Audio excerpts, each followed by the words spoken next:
सच्चा शासक। कंचन वन में शेर सिंह का राज समाप्त हो चुका था, पर वहाँ बिना राजा की स्थिति ऐसी हो गई थी जैसे जंगल राज हो, जिसकी जो मर्जी वह कर रहा था। वन में अशांति, मारकाट, गंदगी इतनी फैल गई, वहाँ जानवरों का रहना मुश्किल हो गया।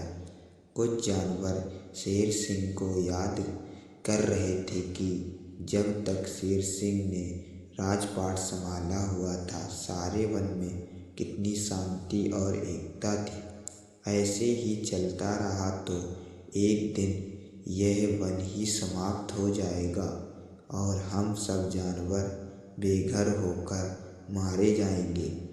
गोलू भालू बोला, कोई ना कोई उपाय तो करना ही होगा। क्यों ना सभी कहीं सहमति से हम अपना कोई राजा चुन लें, जो शेर सिंह की तरह हमें पुनः एक जंजीर में बांधे और वन में एक बार फिर से अमन शांति के स्वर गूंज उठे। सभी गोलू भालू की बात से संतुष्ट हो गए, पर समस्या यह थी कि राजा किसे बनाया जाए। सभी जानवर स्वयं को दूसरे से बड़ा बता रहे थे। सोनू मोर बोली, क्यों ना एक पखवाड़े तक सभी को कुछ ना कुछ काम दिया जाए, तो अपने काम को सबसे अच्छे ढंग से करेगा उसे ही यहाँ का राजा बना दिया जाएगा।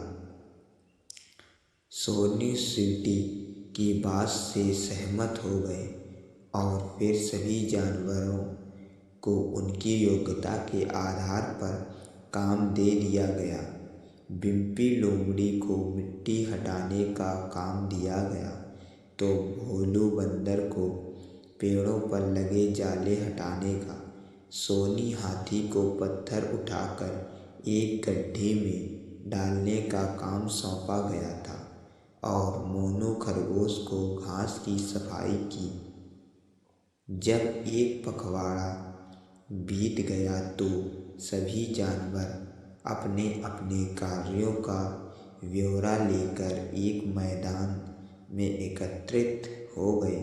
सभी जानवरों ने अपना काम बड़ी सफाई और मेहनत से पूरा किया था। सिर्फ सोनू हाथी था जिसने एक भी पत्थर गड्ढे में नहीं डाला था। अब एक समस्या फिर खड़ी हो गई कि आखिर किसके काम को सबसे अच्छा माना जाए।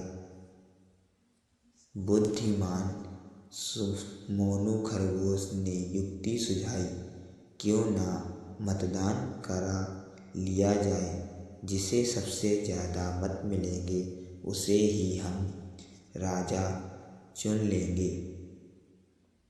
अगले दिन सुबह सुबह चुनाव रख लिया गया और एक बड़े मैदान में सभी पशु पक्षी मत देने के लिए उपस्थित हो गए।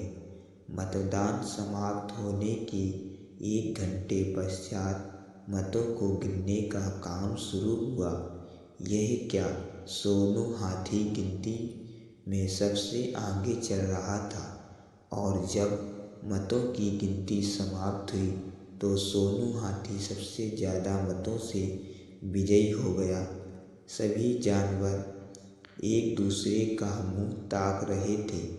तभी पक्षी राज गरुड़ वहाँ उपस्थित हुए और उपस्थित सभी जानवरों को संबोधित करते हुए बोले, सोनू हाथी प्रतिदिन पत्थर लेकर गड्ढे तक जाता था, किंतु जब उसने देखा कि उस गड्ढे में मेरे अंडे रखे हुए हैं, तो वह पत्थरों को उसमें ना डालकर पास ही जमीन पर एकत्रित करता रहा। सोनू ने अपने राजा बनने के लालच को छोड़ एक जीव को बचाना ज़्यादा उपयोगी समझा। उसकी इस परोपकार की भावना को देखकर हम पक्षियों की भावना को देखकर हम पक्षियों ने तय किया, जो अपने लालच को छोड़कर दूसरों के सुख दुख का ध्यान रखे, वही सच्चे तौर पर शासक बनने का अधिकारी है। और चूंकि वन में पक्षियों की संख्या पशुओं से अधिक थी, इसलिए सोनू हाथी चुनाव जीत गया।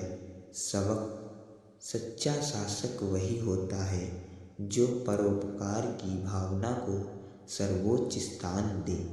अगर आपको यह वीडियो पसंद आई हो तो वीडियो को लाइक करें और चैनल को सब्सक्राइब करें। और अगर ऐसी ही रोचक कहानियाँ आप लोगों को पसंद हैं तो बेल आइकन मतलब घंटे वाले बटन को अवश्य दबाएं। तो मिलते हैं अगले वीडियो में, तब तक के लिए जय हिंद, जय भारत। सभी दोस्तों को प्यार भरा नमस्कार। जय